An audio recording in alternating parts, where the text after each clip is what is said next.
The Friday night air in Charlotte, North Carolina, carried the warm hum of anticipation, the kind that settles over a city when the workweek surrenders to the weekend. Inside Murphy's Tavern, the clink of glasses and the low roar of laughter filled the space, a familiar rhythm for Ray and Alice Emerson. The bar, tucked into a bustling corner of uptown, was a time capsule of their 26-year marriage. Wood-paneled walls scuffed from decades of stories, neon signs casting a soft glow over worn booths, and the faint scent of fried appetizers mingling with spilled beer. Tonight, they sat in their corner booth, the same one from their first date in 1998, celebrating Alice's promotion to head of the trauma unit at Presbyterian Hospital. Ray, 54, leaned back in his seat, his calloused hand resting over Alice's, his gray eyes scanning the room out of habit. 20 years in the Marines had wired him to spot trouble before it knocked, a skill that hadn't dulled in civilian life. Alice, at 49, seemed to defy time. Her auburn hair caught the bar's dim lights, shimmering like polished copper, and her blue dress hugged her frame in a way that turned heads. People often mistook her for a decade younger, a fact Ray took as a quiet compliment. Tonight, her eyes sparkled with pride, not just for her career milestone but for the life they'd built together through deployments, sleepless nights, and the ache of a childless home. She'd been Ray's anchor when he left the Corps, her steady hands guiding him through the chaos of civilian life as surely as she'd once guided veterans through their pain at the VA hospital. Their laughter over a shared plate of wings was easy, unguarded, a rare moment of joy in a world that often demanded too much. But Ray's instincts prickled. Across the tavern, 3 college kids in a corner booth had been watching them for the past hour. Their whispers were sharp, their glances lingering too long on Alice. The leader, a blonde in a University of North Carolina sweatshirt and a backwards baseball cap, leaned forward, his elbows on the table, his smirk cutting through the haze of cigarette smoke. His 2 friends, a stocky kid in a high school letterman jacket and a tall, lanky one with greasy hair, nudged each other, their laughter too loud, too pointed. Ray clocked their soft hands, their designer jeans, the way they carried themselves like they owned the room. Frat boys, he figured, drunk on cheap beer and their own egos, the kind who'd never faced real consequences. Charlotte's college scene bred plenty of them, privileged kids from sprawling campuses, their fraternity houses pulsing with a culture of untouchability. Alice squeezed Ray's hand under the table, her thumb brushing his knuckles in a silent signal to stay calm. She'd noticed them too, but her years as a trauma nurse had taught her to read situations without escalating them. "They're just kids," she whispered, her voice soft but firm, like she was soothing a patient. Ray nodded, but his jaw tightened. He'd seen that look before, soldiers in overseas bars, eyeing something they wanted to claim. It never ended well. The Marines had taught him patience, but Alice had taught him restraint. She was his reason to keep the beast caged, to let the world spin without needing to prove himself. Still, the kid's whispers grew bolder, fragments drifting over the din. "Wasted on an old guy," one muttered. "Bet she's desperate for real action," another hissed. Ray's fingers twitched, his training kicking in, assess, anticipate, act. But this wasn't a battlefield, it was a bar, and Alice deserved a night unmarred by their garbage. He leaned toward her, his voice steady despite the heat rising in his chest. "Ready to go, honey?" She nodded, her smile tight but genuine, and they rose, weaving through the crowd toward the exit. As they passed the kid's booth, the blonde stood, his lanky frame swaying slightly from too many beers. His buddies flanked him, their grins sloppy but menacing, like a pack of hyenas circling a lion they didn't yet understand. "Seriously though," the blonde said, his voice loud enough to cut through the bar's noise, "what's a woman like that doing with a guy like you?" The words landed like a match in dry grass. Heads turned. The bartender, Pete, an older man with a gray ponytail and a face etched with years of bar fights, paused mid-wipe, his eyes flicking to Ray. Alice's grip tightened on Ray's arm, her breath catching. Ray stopped, his body still, but his mind was already 3 moves ahead. The air in Murphy's Tavern thickened, the Friday night crowd sensing a storm about to break. The words hung in the air like a taunt carved in stone. "What's a woman like that doing with a guy like you?" The blonde kid's voice, slurred but sharp, sliced through the hum of Murphy's Tavern, drawing every eye in the room. Ray Emerson stood frozen, his broad shoulders squared, his gray eyes narrowing as he sized up the threat. At 54, he carried the weight of 2 decades in the Marines, years of facing down enemies who mistook his calm for weakness. But tonight, it was Alice's hand on his arm, her fingers digging into his skin, that anchored him. She was his compass, her quiet strength a reminder that he didn't need to prove himself to every punk with a loud mouth. Still, the heat in his chest was rising, a slow burn fed by the audacity of these kids who thought they could humiliate him in front of his wife. Alice, radiant in her blue dress, kept her gaze forward, but Ray could feel the subtle tremor in her grip. At 49, she was used to attention. Her auburn hair and sharp blue eyes had always drawn stares, but this was different. These weren't admiring glances, they were predatory, laced with a disrespect that felt like a violation. The blonde kid, his UNC sweatshirt wrinkled and stained with beer, smirked as his buddies egged him on. The stocky one in the Letterman jacket leaned forward, his voice dripping with mockery. She probably changes his diapers. The tall, greasy-haired kid snickered, blocking the path to the door. Yeah, Grandpa probably can't even get it up anymore. The bar's energy shifted, the jukebox's country twang fading into a tense hush. Patrons at nearby tables exchanged glances, some amused, others uneasy. Pete, the bartender, set down a glass with a deliberate clink, his eyes locked on Ray as if to say, "I've got your back, but don't make me clean up a mess." Ray's mind churned, his Marine training dissecting the scene. 3 kids, maybe 21, fueled by alcohol and frat house bravado. Charlotte's university scene was notorious for breeding this kind. Boys who strutted through uptown bars like they owned the city, their fraternity letters a shield of entitlement. Ray had seen their type in barracks and backstreets, young men who mistook privilege for power, their egos fragile as glass. Inside, Ray wrestled with twin impulses. Staff Sergeant Emerson wanted to teach these kids a lesson they'd never forget, the kind delivered with precision and force. But Alice's influence, 26 years of her softening his edges, urged restraint. She'd seen him through the darkest nights after his deployments, holding him when the nightmares came, her voice a lifeline pulling him back to himself. She'd taught him that real strength wasn't in breaking bones but in walking away. Yet the kid's words weren't just an insult to him, they were a betrayal of the unspoken rules of respect, a public attack on the woman who was his world. Ray met the blonde's gaze, his voice low and steady, the same tone he'd used on recruits who thought they could outsmart their drill instructor. "Yeah, sure, kiddo." The words were calm, almost gentle, but they carried a weight that made the blonde's smirk falter. Alice knew that tone too well. It was the sound of a man who'd already calculated every outcome. The blonde, misreading Ray's restraint as weakness, puffed out his chest. "What's that supposed to mean, old-timer?" His buddies laughed, emboldened by their leader's bravado, their voices a chorus of mockery. "Nothing at all," Ray said, his eyes never leaving the blonde's. "We're just leaving." He guided Alice toward the exit, her heels clicking softly on the hardwood floor. But the air felt charged, like the moment before a lightning strike. The kids' laughter followed them, sharp and cruel, and Ray caught fragments of their conversation as they passed. "Bet she's bored out of her mind," the stocky one muttered. "Needs a real man," the tall one added, his voice slimy with innuendo. Alice's shoulders stiffened, her composure cracking just enough for Ray to notice. She was tough, years in the trauma unit had made her unflappable, but this was personal, a deliberate attempt to degrade her in a place meant for celebration.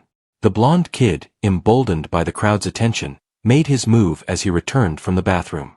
He slowed as he passed their table, his eyes raking over Alice with a boldness that crossed every line. Then he winked, a gesture so blatant it felt like a slap. Alice looked away, her cheeks flushing, not with embarrassment, but with a quiet anger Ray rarely saw. That was the moment he knew they were leaving. Not because he feared these boys, but because Alice deserved better than their filth tainting her night. He paid the tab, left a generous tip for Pete, and stood, offering Alice his arm. "Let's go, sweetheart." But the kids weren't done. As Ray and Alice reached the door, the blonde's voice rang out again, loud enough to turn every head. "Hey, where you going, beautiful? We'll show you what young guys can do." The words were a gauntlet thrown down, a challenge not just to Ray but to the sanctity of their evening. Ray's pulse quickened, his training kicking in. Assess the threat, control the space, protect what matters. He could feel the kids behind them, their footsteps heavy with intent, their laughter a taunt that echoed in his bones. Pete caught Ray's eye from behind the bar, shaking his head slightly, an apology for the trouble brewing in his establishment. Outside, the parking lot was a different world. The neon glow of Murphy's faded, replaced by the dim flicker of streetlights casting long shadows across the asphalt. The air was cool, carrying the faint smell of exhaust and fried food from nearby restaurants. Ray and Alice were halfway to his truck when the blonde's voice cut through the night. "Hey, where you going?" "We weren't done talking." Ray stopped, his body still, his mind racing. Alice's hand found his, her touch both a plea and a promise. The kids' footsteps grew closer, their silhouettes looming under the streetlights. Ray turned, his eyes cold and clear, ready for whatever came next. The parking lot outside Murphy's Tavern was a shadowed maze of glinting car hoods and flickering streetlights, the kind of place where trouble felt inevitable. The cool September air bit at Ray Emerson's skin as he stood still, Alice's hand warm in his, her breath shallow but steady. The neon glow of the bar's sign faded behind them, replaced by the stark contrast of light and dark across the asphalt. Ray's senses sharpened, his marine training kicking in like a switch flipped in his brain. 20 years in the Corps had taught him to read a battlefield, and this dimly lit lot was no different. Every shadow a potential threat, every sound a clue. The scuff of sneakers behind them, the low chuckle of the blonde kid and his cronies, told Ray everything he needed to know. These boys weren't backing down. Alice's grip tightened, her fingers threading through his with a quiet urgency. At 49, she was no stranger to tense situations. Years in the trauma unit had honed her ability to stay calm under pressure, but Ray could feel the subtle tremor in her touch. Not fear, exactly, but a flicker of unease, the kind that came from being hunted in a place meant for safety. Her blue dress caught the faint light, making her a beacon in the dark, and Ray knew that's what these kids saw. A prize to be claimed, a way to assert their fragile dominance. His jaw clenched, the old Staff Sergeant Emerson stirring beneath his civilian skin, the part of him that had faced down insurgents and trained recruits to survive chaos. "Hey, where you going?" The blonde kid's voice rang out again, sharp and taunting, carried by the night air. Ray turned slowly, his movements deliberate, his gray eyes locking onto the three figures under the streetlight. The blonde, his UNC sweatshirt loose on his lanky frame, stood at the front, his smirk lit by the glow of his phone, probably recording what he thought would be his moment of triumph. The stocky one in the Letterman jacket, Tyler, puffed out his chest, his high school football bravado oozing from every pore. The tall, greasy-haired kid, Jake, lingered at the back, his nervous energy betraying a crack in their collective confidence. They were a pack, but not a tight one. Ray could see the fault lines in their posture, the way Jake's eyes darted to his friends for reassurance. "We think your wife might want to spend some time with real men," Tyler said, his voice thick with beer and arrogance. Jake laughed, a high, forced sound. "Yeah, before she forgets what it's like." The words were a blade, cutting at the heart of Ray and Alice's 26-year marriage, a deliberate attempt to degrade what they'd built. Ray's pulse thrummed, but his face remained a mask of calm, the kind he'd worn when staring down recruits who thought they could outlast him. Inside, though, something shifted. Not anger, but a clarity, a return to the man who'd taught hand-to-hand combat at Camp Lejeune, who knew how to turn an opponent's momentum into their downfall. Alice's voice was soft, almost a whisper, meant only for him. "Ray, let's just go." Her words were a plea, but also a trust. She knew what he was capable of, had seen it in the 3 fights he'd handled in their years together, each over before it began. She'd been his anchor since 1998, the nurse who'd held his hand through the ghosts of war, who'd built a life with him despite the scars they both carried. Tonight was supposed to be hers, a celebration of her rise to department head, a testament to her strength. These kids, with their entitled sneers, were stealing that from her, and Ray felt the weight of that betrayal like a stone in his chest. He handed Alice his keys, his movements slow and deliberate, the way he'd once prepared for a training exercise. "Ray, it's okay, sweetheart," she said, her voice steady but her eyes searching his, seeing the shift in him. To the kids, he was just an older man, a soft target in a button-down shirt, but Alice saw the Marine, the man who'd survived 3 deployments and come out stronger.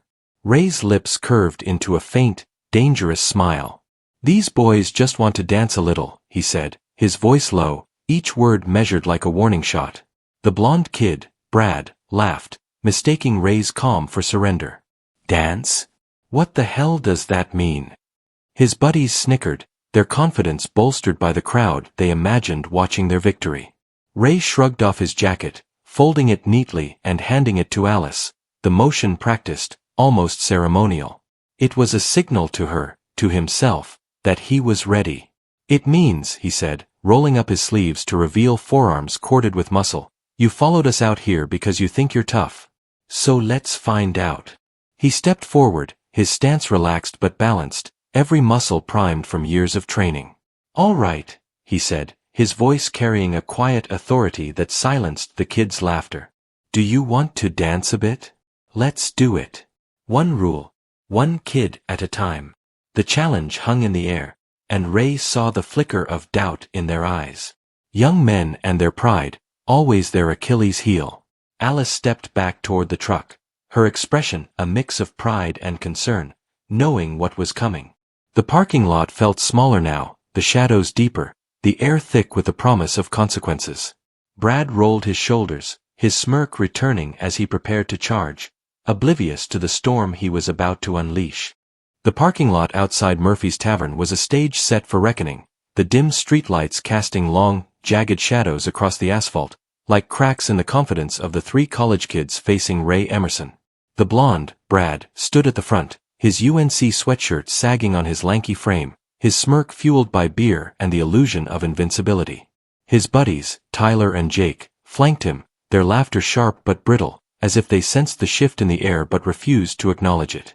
Ray stood calm, his rolled-up sleeves revealing forearms etched with the strength of a man who'd spent 2 decades training Marines. Alice watched from beside the truck, her blue dress a splash of color in the gloom, her eyes fixed on Ray with a mix of trust and quiet dread. The crowd inside Murphy's pressed against the windows, their faces pale ovals in the neon glow, drawn by the tension spilling out into the night. Brad's ego led the charge, just as Ray had predicted. "This is for calling us kids, Grandpa," he yelled, his voice cracking with bravado as he wound up for a right hook. To Ray, it was like watching a recruit telegraph a punch in slow motion, shoulder dropping, weight shifting to his back foot, every intention written in the angle of his body. 20 years in the Marines had taught Ray to read opponents like open books, and Brad's story was one of overconfidence and inexperience. The kid's fist arced through the air, aimed at Ray's jaw, carrying all his weight and none of his sense. Ray stepped to his left, a single fluid motion, his body a pivot of practiced precision. The punch missed, whooshing past his ear, and Brad's momentum betrayed him. He stumbled forward, arms flailing, his own force carrying him straight into the brick wall of Murphy's Tavern. The impact was a sickening thud, like a melon dropped on concrete. Brad's face met the wall with a crunch, blood spraying from his nose as he crumpled against the rough surface. The crowd inside gasped, a collective intake of breath that rippled through the bar's windows. Brad slumped to the ground, clutching his face, his UNC sweatshirt now speckled with crimson. "My face," he mumbled through split lips, his voice thick with shock and pain. "You broke my face." Ray stood unmoved, brushing imaginary dust off his shirt, his voice calm but cutting. "You broke your own face. I just moved out of the way." Inside Ray's mind, the moment was crystal clear, what he used to call slow-motion Sunday in the Corps, when adrenaline sharpened every detail, making the world vivid and predictable. He'd seen Brad's attack coming from a mile away, the kind of sloppy swing fueled by frat house bravado rather than skill. These kids, products of Charlotte's privileged college scene, thought their youth and numbers made them untouchable. But Ray knew better. Real strength wasn't in the swing, but in the control, the ability to let an opponent's arrogance be their own undoing. Brad's humiliation was a psychological blow, not just to him but to his friends, who stood frozen, their cocky grins fading as their leader bled on the pavement. Tyler, the stocky one in the Letterman jacket, snapped out of his shock, his face twisting with anger. "Brad!" he shouted, rushing to his friend's side. but his eyes darted to Ray, reassessing. The crowd's murmurs grew louder, some patrons stepping outside, their phones already out, capturing the scene. Pete, the bartender, leaned against the doorway, his gray ponytail swaying as he shook his head, a mix of amusement and disapproval. Ray could feel Alice's gaze on him, her silence a steady presence, her pride in him tempered by the knowledge that this wasn't over. She'd seen him like this before, 3 times in 26 years, each fight a masterclass in restraint and precision, but tonight felt heavier, the stakes sharpened by the public nature of the disrespect. Tyler straightened, peeling off his jacket as if shedding his high school glory could make him a match for Ray. "You got lucky with Brad," he said, his voice loud but less certain, his football instincts kicking in as he squared his shoulders. "But I played ball in high school." Ray's lips twitched, not quite a smile. "Good for you," he said, his tone dry, almost paternal, the way he'd spoken to recruits who thought they could outmuscle him. Tyler's bravado was a fragile thing, built on memories of Friday night games and frat parties where he'd been the biggest guy in the room. But this wasn't a locker room, and Ray wasn't a cheerleader to impress. The parking lot felt smaller now, the air thick with the scent of blood and asphalt, the crowd's anticipation a low hum that pulsed like a heartbeat.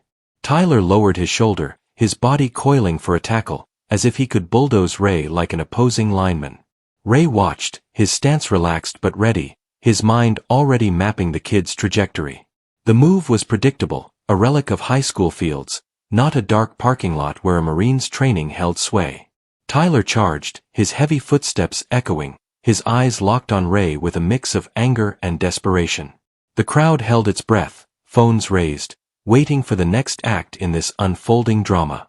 Ray stood his ground, his body a quiet promise of consequences yet to come. The parking lot outside Murphy's Tavern thrummed with tension, the air heavy with the metallic tang of Brad's blood and the sharp scent of asphalt cooling in the September night. Ray Emerson stood calm, his gray eyes steady as Tyler, the stocky kid in the Letterman jacket, charged toward him, his broad shoulders lowered like a high school linebacker aiming to take down an opponent. The crowd spilling out from the bar held their breath, phones raised, their faces lit by the flickering streetlights and the glow of screens capturing every second. Alice stood by Ray's truck, her blue dress catching the light, her expression a mix of pride and quiet concern.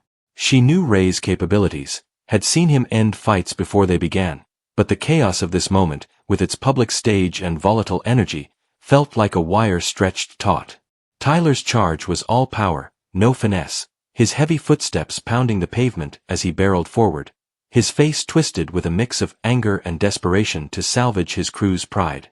Ray read him like a playbook, his Marine training dissecting every detail. The kid's momentum, his unbalanced stance, the way his arms extended too early, leaving him vulnerable. In the Corps, Ray had taught recruits to redirect force, not fight it, and Tyler's high school football tactics were no match for that discipline. Ray waited, his body relaxed but coiled, until Tyler was 2 steps away. Then, in a single fluid motion, he sidestepped, grabbing Tyler's outstretched arm and pivoting his hips to guide the kid's own momentum sideways. It was a basic martial arts principle, executed with the precision of a man who'd drilled it 1,000 times. Tyler's trajectory shifted, his body spinning out of control.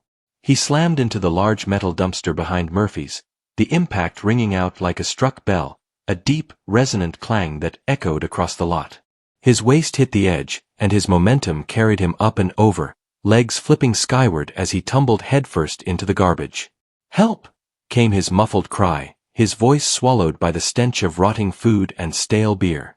His Letterman jacket tangled around his head, his legs kicking helplessly in the air like an overturned beetle. The crowd erupted, some in gasps, others in laughter, the absurdity of Tyler's predicament cutting through the night's tension like a blade. Ray straightened, his breathing even, his shirt barely wrinkled. 20 years in the Marines taught me patience, boys, he said, his voice low but carrying, and leverage. The words landed like a verdict, and the crowd's murmurs grew louder, a mix of awe and amusement. Inside, Ray felt the quiet satisfaction of control, the knowledge that he hadn't needed to throw a punch to dismantle their bravado. These kids, products of Charlotte's frat culture, thrived on social capital, Instagram posts, keg stands, the swagger of being untouchable. But Tyler's dumpster dive was a public unraveling, a moment that would haunt their fraternity house group chats and campus gossip for weeks. The psychological blow was deeper than the physical one. Their leader was bleeding, their muscle was flailing in garbage, and their illusion of dominance was crumbling under the weight of their own recklessness. Alice's eyes met Ray's, her lips twitching with a suppressed smile. She'd seen him like this before, the Marine who could turn chaos into order without breaking a sweat. But there was a flicker of worry in her gaze, not for Ray but for the escalation she knew wasn't over. She'd spent years in the trauma unit, stitching up the consequences of pride and poor decisions, and she could read the energy of this moment, the way the crowd's laughter stung the kids more than their injuries. Tyler's muffled pleas from the dumpster were almost comical, but they carried a note of desperation, a young man realizing too late that he'd crossed a line he couldn't uncross. Jake, the tall, greasy-haired kid, stood frozen, his eyes darting between his fallen friends. Brad was still slumped against the brick wall, blood staining his UNC sweatshirt, his hands cradling his ruined nose. Tyler's legs thrashed weakly in the dumpster, his pride buried under garbage bags. Jake's hands twitched, his phone still clutched in one, as if he might record his own defeat next. Ray could see the conflict in him, fear warring with the need to save face, the pressure of his friend's expectations pushing him toward a choice he wasn't ready to make. In Charlotte's college scene, reputation was everything, and Jake's was teetering on the edge of ruin. The crowd's phones were still rolling, their lenses capturing every flinch, every falter, turning this parking lot into a stage for public judgment. Ray's stance remained relaxed, his weight balanced, his eyes locked on Jake. He knew the kid was the wild card, less bold than Brad, less brash than Tyler, but driven by the same fragile ego that had brought them here. The air was thick with the crowd's anticipation, the distant hum of uptown traffic a faint reminder of the world beyond this moment. Pete, the bartender, stood in the doorway, his arms crossed, his expression a mix of resignation and respect. The crowd's laughter had faded into a tense murmur, waiting for Jake's next move. Ray's voice was steady, a quiet challenge that cut through the night. "Your call, son." Jake's jaw tightened, his eyes flickering with indecision, caught between flight and fight, his pride a trap he couldn't escape. The parking lot outside Murphy's Tavern pulsed with raw energy, the air thick with the scent of blood, garbage, and the electric anticipation of a crowd witnessing a reckoning. Ray Emerson stood like a calm eye in the storm, his gray eyes locked on Jake, the last of the three college kids still standing. Brad slumped against the brick wall, his UNC sweatshirt a bloody canvas, his nose a swollen mess.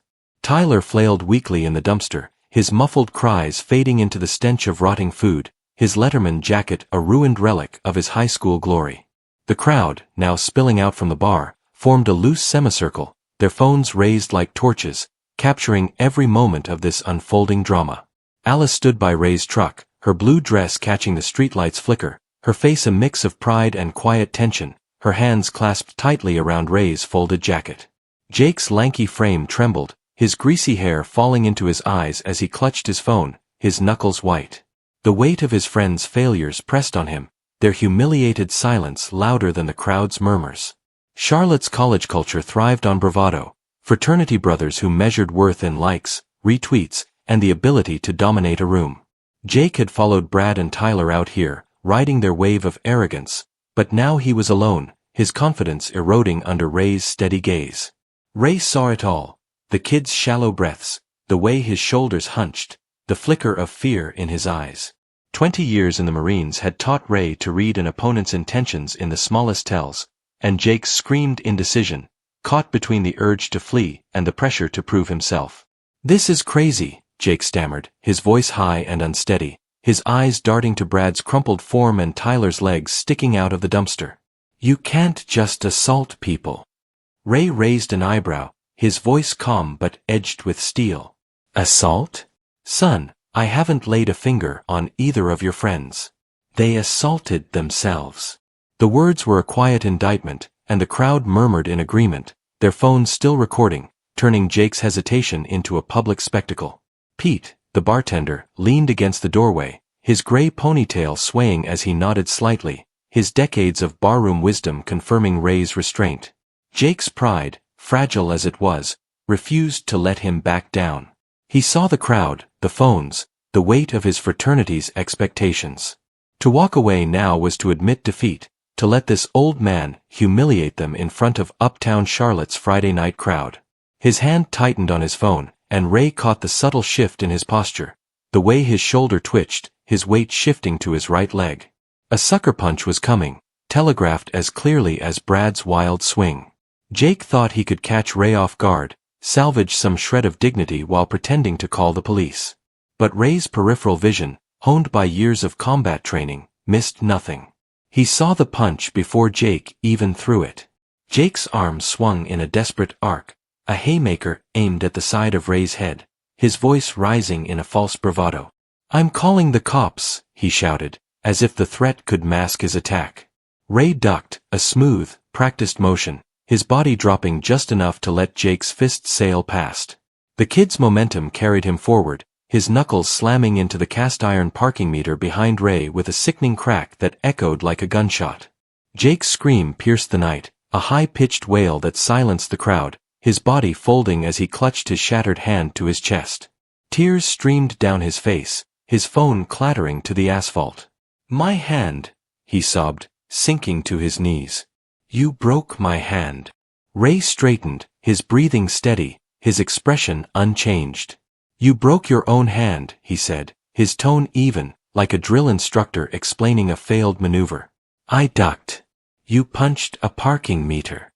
The crowd's reaction was immediate, laughter mixed with gasps, phones zooming in on Jake's crumpled form. The psychological collapse was complete. 3 boys, drunk on their own egos, had dismantled themselves in front of witnesses, their bravado reduced to blood, garbage, and broken bones. Ray's training had turned their aggression into a lesson, each move a calculated deflection of their own force. In Charlotte's frat culture, where reputation was currency, this was a bankruptcy of epic proportions. Alice stepped closer, her heels clicking softly, her eyes locked on Ray with a quiet intensity. She'd seen this side of him before, the Marine who could end a fight without starting one. But the public nature of this moment, the crowd's awe, amplified her pride. She knew the cost of Ray's restraint, the discipline it took to let these kids destroy themselves while keeping his hands clean. Pete pushed through the crowd, his voice cutting through the murmurs. "I saw it all," he said, addressing the onlookers. "These boys followed them out here, started trouble. This man didn't throw a single punch." A woman in the crowd nodded, her phone still recording. "Got it all right here," she said, her voice firm. "They attacked themselves." The distant wail of sirens grew closer, a mix of ambulance and police cruisers cutting through the night. Jake sat on the asphalt, cradling his swollen hand, his sobs mingling with Tyler's muffled curses from the dumpster. Brad, still slumped against the wall, looked up, his bloody face a mask of shock and defeat. The crowd's phones kept rolling, their lenses capturing the wreckage of 3 young men who'd thought they could intimidate an old man and his wife. Ray's calm was a stark contrast, a testament to the strength he'd carried since his days at Camp Lejeune. The kids had underestimated him, but the real lesson was just beginning, heralded by the approaching sirens and the weight of their own consequences. The parking lot outside Murphy's Tavern was a tableau of chaos and consequence, the air thick with the acrid scent of garbage and the metallic tang of blood. Sirens wailed closer, their red and blue lights slicing through the September night, painting the asphalt in strobing colors. Ray Emerson stood calm, his gray eyes steady, his rolled-up sleeves a quiet testament to the control he'd exercised. Alice stood beside him, her blue dress catching the flickering light, her hand still clasped in his, her pride palpable in the gentle squeeze of her fingers. The crowd, now a buzzing semicircle of onlookers, held their phones aloft, their screens capturing the wreckage of 3 college kids who'd thought they could bully a Marine and his wife. Brad slumped against the brick wall, his UNC sweatshirt stained with blood, his nose a swollen ruin. Tyler, finally extricating himself from the dumpster, emerged reeking of rot, his Letterman jacket smeared with shame. Jake sat on the pavement, cradling his shattered hand, his sobs a sharp counterpoint to the siren's wail.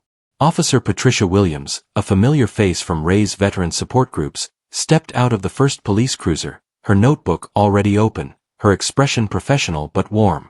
Ray had known Pat for years through Alice's work at Presbyterian Hospital, where she'd seen the couple's quiet strength firsthand. She surveyed the scene, Brad's bloody face, Tyler's disheveled state, Jake's broken hand, and then turned to Ray, her pen poised.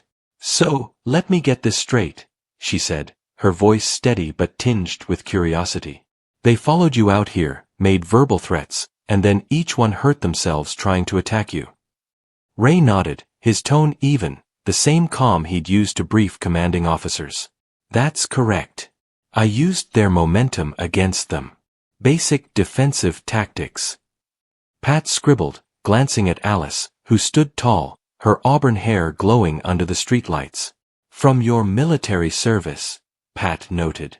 20 years, Marines. Staff Sergeant, retired. Across the lot, Officer Davidson interviewed the three kids, his skepticism clear as their stories unraveled. "They're claiming you attacked them first," he called over, shaking his head. "But we've got 3 different phone videos showing them following you out here and starting the fight." Ray's lips twitched, not quite a smile. He'd seen this before, young men caught in their own lies, scrambling to rewrite a narrative that witnesses and evidence tore apart. The kids' desperation was almost palpable, their egos bruised deeper than their bodies. Brad, holding tissues to his bleeding nose, muttered about unfair fights. Tyler, still stinking of garbage, tried to spin a tale of self-defense, his voice cracking. Jake, his hand in a temporary splint from the EMTs, just sobbed, his earlier bravado drowned in pain and humiliation. Psychologically, the kids were unraveling.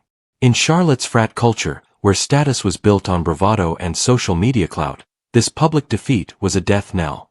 They'd followed Ray and Alice out here to assert dominance, to prove they were real men in front of a crowd. Instead, they'd become a spectacle, their humiliation recorded for posterity.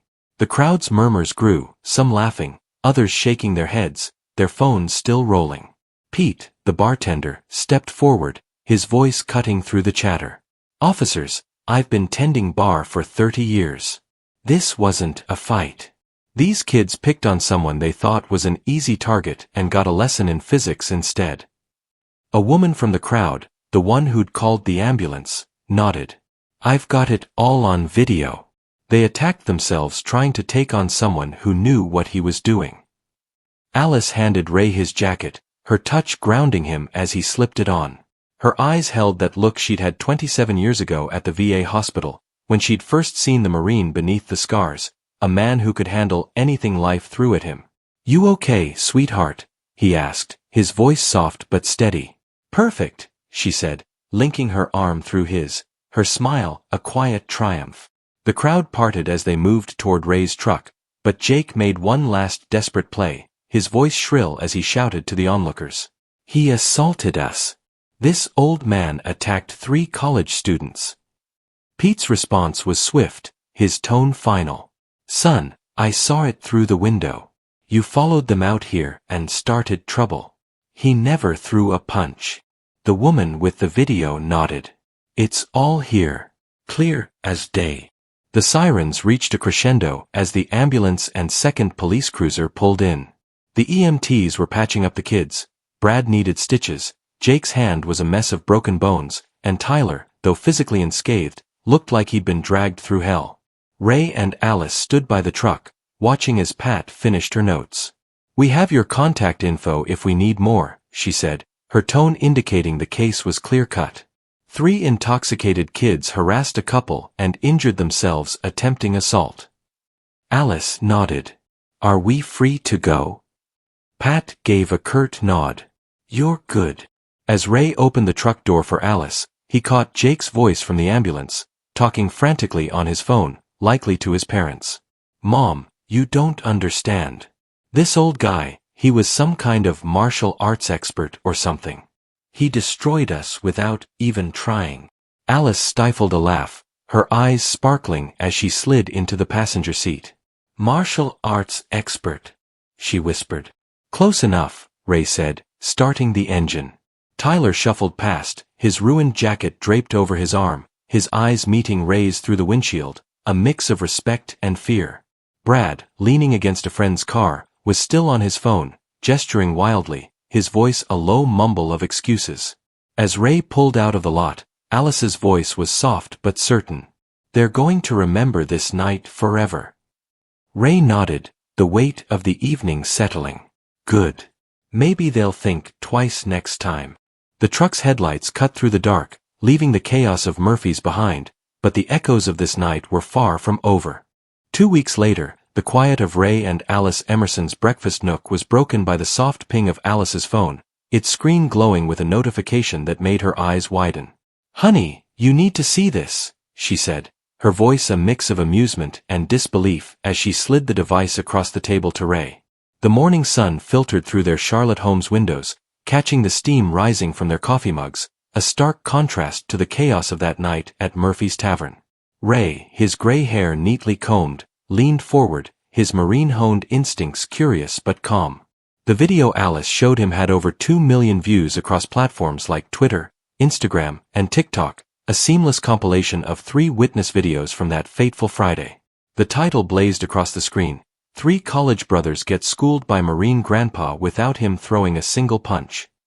Ray's lips twitched, not quite a smile, as he watched the slow-motion replay of Brad's faceplant into the brick wall, Tyler's spectacular dumpster dive, and Jake's catastrophic punch into the parking meter. The video was a cultural phenomenon, spreading like wildfire through Charlotte's connected community and beyond. In a city where Uptown's nightlife pulsed with college students and their social media-fueled egos, the footage was a perfect storm of schadenfreude and justice. The internet reveled in the trio's downfall, their frat boy bravado dissected in comments that stung worse than their injuries. "Imagine getting owned by physics," one user wrote. "These guys thought they were tough until they met a real man," another added. Ray watched the screen, his coffee cooling untouched, as the video looped Tyler's legs flailing in the dumpster, set to dramatic music with a sarcastic voiceover, "When keeping it real goes wrong." Alice laughed, her auburn hair catching the morning light, but her amusement was tempered by a nurse's empathy. She knew the weight of consequences, even for those who deserved them. Psychologically, the viral spread was a second blow to Brad, Tyler, and Jake, their humiliation now global. In Charlotte's college scene, where fraternity letters and social media clout defined status, their public shaming was a social death. The video had exposed their names, their faces, their UNC affiliations, all thanks to students who recognized them online. Their fraternity, once a shield of privilege, was now a liability, with group chats buzzing about their epic fail. The comments were brutal, dissecting their arrogance with surgical precision. "These bros thought they could flex on a Marine? LOL. Ray saw the deeper wound. Young men who'd built their identities on being untouchable now faced a world that saw them as a punchline. Their attempts to rewrite the narrative, claiming Ray had attacked them, had crumbled under the weight of witness videos, leaving them defenseless against the internet's judgment. Ray leaned back, his gray eyes thoughtful. "It's everywhere," Alice said, scrolling through TikTok edits that paired the footage with memes and soundbites. One showed Jake's scream overlaid with a cartoon wail, another slowed Brad's faceplant to the tune of a sad trombone. Ray shook his head, not out of pity but perspective. He'd seen plenty of young men learn hard lessons in the Marines, recruits who thought they were invincible until a drill instructor showed them otherwise. These kids had sought to humiliate him and Alice, to steal the joy of her promotion night, but their betrayal had backfired, turning them into a cautionary tale. Alice, ever the trauma nurse, saw the human cost. "They're kids," she said softly, "but they chose this." Ray nodded. "Actions have consequences." The broader impact was rippling through Charlotte. The video had sparked debates on campus about frat culture and toxic masculinity, with student groups sharing it as a case study in accountability. Local bars, including Murphy's, tightened security, wary of similar incidents tarnishing their vibe. Ray and Alice, though, remained grounded. Their 26-year marriage had weathered worse than a few drunk college kids, deployments, the pain of a childless home, the grind of civilian life. This viral moment was a strange kind of validation, a public testament to Ray's strength and Alice's resilience. They didn't seek the spotlight, but it found them, casting their quiet dignity in sharp relief against the kids' recklessness. As Alice scrolled, she paused on a post from a UNC student newspaper. The university had launched a disciplinary investigation, prompted by the video's viral spread. The administration, sensitive to its reputation in a city where community ties ran deep, cited harassment of community members as grounds for review. Brad and Tyler faced potential suspension, their fraternity distancing itself to avoid the fallout. Jake, already on academic probation, was teetering on expulsion. The news didn't surprise Ray. He'd seen institutions close ranks before, but it satisfied him. These kids had crossed a line, not just with him and Alice but with the unspoken code of respect that held a place like Murphy's together. The internet had amplified their punishment, but the university's response would seal it. Ray set the phone down, his calloused hand covering Alice's.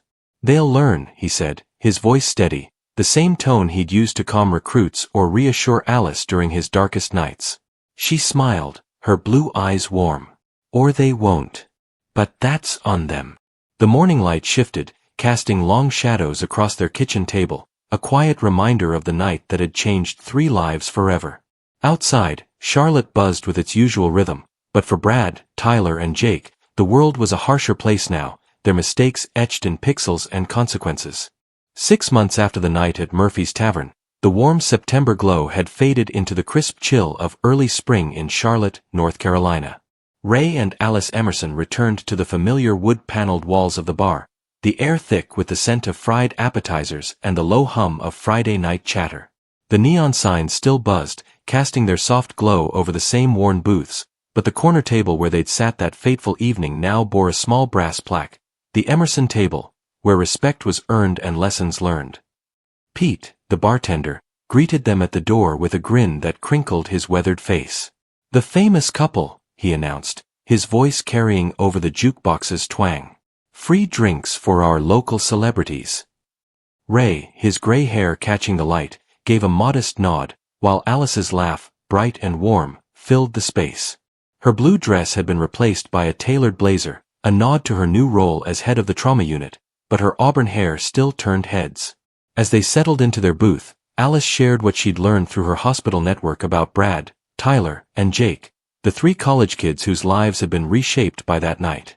The viral video, with its millions of views, had done more than humiliate them. It had unraveled their futures, each consequence a ripple from their reckless decision to harass a Marine and his wife. Brad, the blonde in the UNC sweatshirt, had transferred to a smaller out-of-state college after his fraternity expelled him permanently. The facial scarring from his collision with Murphy's brick wall required multiple rounds of plastic surgery, leaving faint lines across his nose and forehead, permanent reminders of his arrogance. Psychologically, he was a shadow of his former self, his once loud bravado replaced by a quiet avoidance of social scenes, haunted by the knowledge that a Google search of his name pulled up that slow-motion faceplant. Tyler, the stocky footballer, had faced a steeper fall. His football scholarship, the cornerstone of his identity, was revoked when the videos spread painted him as a liability to the team. Unable to afford tuition without it, he dropped out of UNC, returning to his parents' home in a Charlotte suburb. He now worked at a grocery store, stacking shelves and avoiding eye contact with customers who might recognize him as the dumpster guy. His parents, mortified when the video flooded their social media feeds, had pushed him to rebuild, but the shame clung to him like the stench of that night. Alice, with her nurse's insight, saw the psychological toll.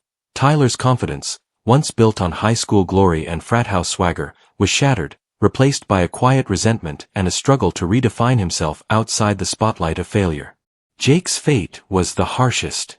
His broken hand, fractured in multiple places from punching the parking meter, required 3 surgeries and months of physical therapy. The injury ended his dreams of playing college baseball, a loss that cut deeper than his expulsion from UNC. Already on academic probation, the disciplinary investigation triggered by the video had sealed his fate, stripping him of his academic and athletic futures in one blow. He'd moved back to his hometown, a small city an hour from Charlotte, where he worked odd jobs while grappling with the weight of his choices. Psychologically, Jake was caught in a cycle of denial and regret, unable to fully accept his role in the incident, yet haunted by the viral footage that branded him as the kid who screamed like a cartoon. Charlotte's fraternity culture, where these boys had once thrived, was under scrutiny. The video had sparked campus-wide discussions about toxic masculinity and accountability, with UNC's administration cracking down on Greek organizations.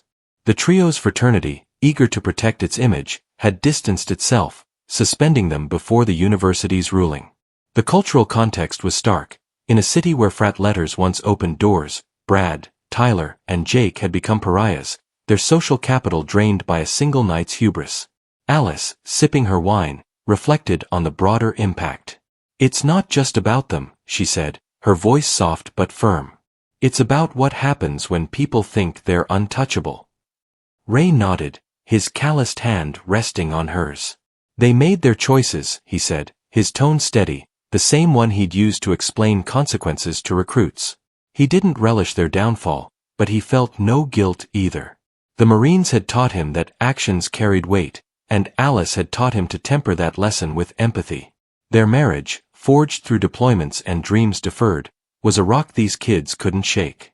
That night at Murphy's had been meant to celebrate Alice's promotion, a testament to her resilience, and though it had been disrupted, their return tonight felt like a reclaiming of that joy. As they shared a plate of wings, Pete stopped by, his gray ponytail swinging. "You know, folks still talk about that night," he said, wiping his hands on a rag. "Those boys learned a lesson most don't get till it's too late." Ray's eyes met Alice's, a silent agreement passing between them. The consequences for Brad, Tyler, and Jake weren't just personal. They were a public reckoning, a warning etched in the bar's lore. Alice raised her glass, her smile warm but resolute. "To consequences," she said. Ray clinked his glass against hers. "To consequences." The night stretched on, peaceful now, the ghosts of that chaotic evening laid to rest in the booth where respect had been earned. The warm glow of Murphy's Tavern enveloped Ray and Alice Emerson as they lingered in their corner booth, the brass plaque on the table glinting under the neon lights. The Emerson table, where respect was earned and lessons learned. The jukebox played a soft country ballad, its notes weaving through the hum of Friday night conversations, a far cry from the tense electricity of that September evening 6 months ago. Ray, his gray hair catching the bar's dim light, sat across from Alice, her auburn hair framing a face that still held the spark of their first date in 1998. The air carried the familiar scent of fried wings and spilled beer, but tonight, the tavern felt like a sanctuary, a place where their bond had been tested and triumphant.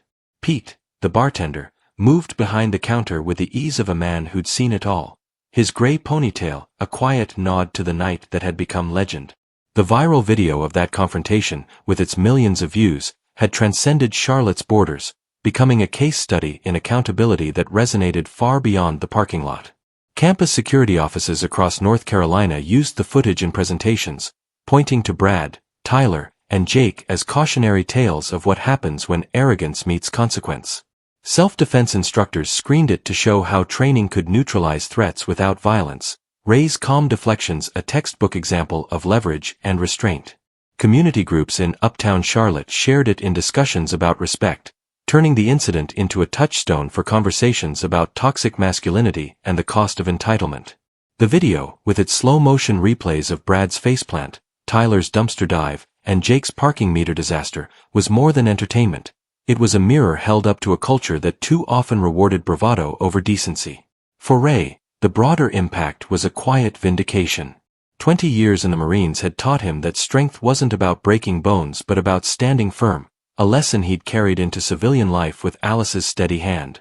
That night, he'd protected her not with fists but with discipline, letting the kids' own momentum undo them. The psychological weight of their defeat was profound. Brad, Tyler, and Jake had sought to humiliate an old man and his wife, only to become a public spectacle, their names tied to a viral lesson in hubris. Their social media profiles, once filled with frat party swagger, were now silent or deleted, their identities forever linked to a Google search that screamed failure. The internet's memory was unforgiving, a permanent record of their poor judgment, searchable by future employers, friends, or anyone who typed their names. Alice, her blue eyes thoughtful as she sipped her wine, saw the human side of the fallout. As a trauma nurse, she'd stitched up countless consequences, physical and emotional, and she knew the scars these boys carried went beyond Brad's facial marks or Jake's shattered hand. They'd lost more than scholarships or academic standing. They'd lost the illusion of invincibility that Charlotte's frat culture had fed them. Their betrayal of social norms, their attempt to degrade her and Ray in a place meant for celebration, had cost them their futures. Yet, Alice's empathy tempered her satisfaction. "Do you ever feel bad for them?" she asked, her voice soft, cutting through the bar's hum. Ray paused, his calloused hand resting on the table, his mind turning over the question. They made their choices, he said finally, his tone steady, like a drill instructor closing a lesson. Actions have consequences. I just helped them learn that a little faster. The philosophical weight of that night lingered. Respect, Ray knew, wasn't demanded, it was earned, through restraint, through protecting what mattered. The kids had learned that the hard way, their public humiliation a ripple that reshaped their lives. Brad's transfer to a new school, Tyler's retreat to a grocery store job, Jake's expulsion and lost baseball dreams, each was a consequence of 20 seconds of bad decisions. Their fraternity, once a badge of privilege, had turned on them, their peers distancing themselves to avoid the taint of association. The video's spread had made them pariahs, not just in Charlotte but in any circle where their names surfaced, a lesson in how quickly pride could turn to shame. As Ray and Alice finished their meal, the tavern's warmth wrapped around them like a familiar embrace. Their 26-year marriage, forged through deployments, childless years, and the grind of civilian life, was unshaken, a rock against which the kids' arrogance had shattered. They rose, Ray holding the door as Alice stepped into the parking lot, now peaceful under the same streetlights that had once framed a battlefield.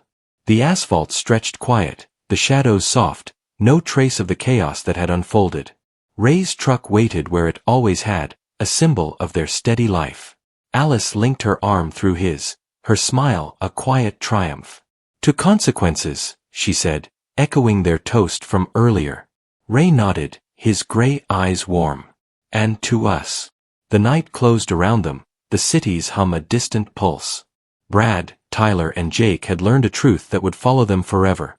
Real strength wasn't in intimidation but in accountability, and some mistakes echoed far beyond the moment they were made.